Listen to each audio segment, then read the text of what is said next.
Nous avons décidé, dans le cadre des commémorations de la bataille de Vimy, de marcher sur les pas d'un soldat canadien de son village natal jusqu'au lieu où il a perdu la vie en 1917, c'est-à-dire Givenchy-en-Gohelle.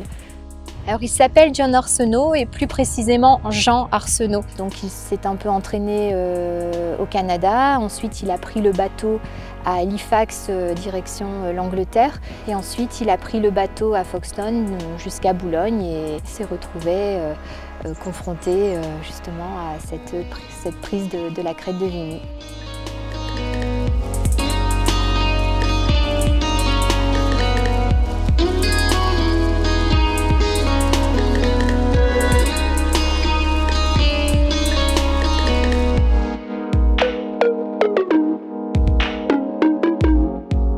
Les descendants canadiens qui nous accompagnent depuis le début découvrent notre région en marchant, donc il n'y a rien de mieux pour ça. Bon, on a longé la mer, hein, on a le cap Blanc-Nez, le cap Griné, donc fantastique.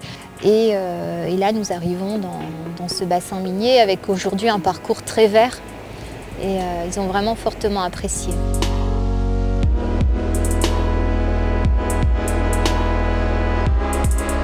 Pour eux, c'est un petit pays, c'est l'Europe. Et vraiment, ils photographient toutes les maisons, toute cette verdure. Donc voilà, à travers ces yeux, on se rend compte que notre région est belle et c'est tant mieux. Aujourd'hui, à Bouvigny-Boyef, des élèves du collège d'Ersin-Coupigny nous ont accompagnés sur les 5 derniers kilomètres. Pouvoir partager ça avec des jeunes qui s'intéressent à ça, c'est important. C'est important.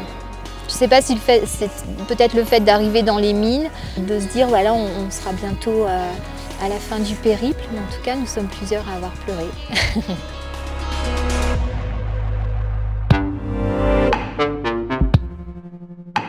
Je pense que certaines familles n'ont jamais vraiment pu faire le deuil de leurs disparus, puisque voilà, c'est pas évident de se rendre sur la tombe de quelqu'un qui se trouve à plusieurs milliers de kilomètres. Donc c'est vrai que ça, le fait de ne pas avoir récupéré les corps et de ne pas avoir de lieu pour se recueillir, ça a dû être une difficulté supplémentaire pour eux.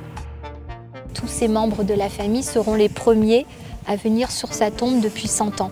Donc ils sont très fiers d'être les premiers de la famille à pouvoir le faire. On est heureux de vivre ça avec eux. Ils sont un peu devenus notre famille, quoi. C'est vrai que le fait de vivre ensemble, de marcher, d'en baver, hein, faut bien le dire, parce que c'est pas toujours facile de marcher tous les jours, toute la journée. Eh bien, ça nous a beaucoup rapprochés. C'est vrai que cette marche a d'abord vocation à dire plus jamais ça. Et on est capable de vivre ensemble et avec nos différences. Et c'est plus dans l'idée d'un rapprochement des peuples et des gens venant d'horizons différents. Et c'est vrai que là, on tient à insister là-dessus. C'était vraiment notre objectif premier. Je suis Catherine Staniszewski et je suis la présidente de l'association Odyssée de la culture.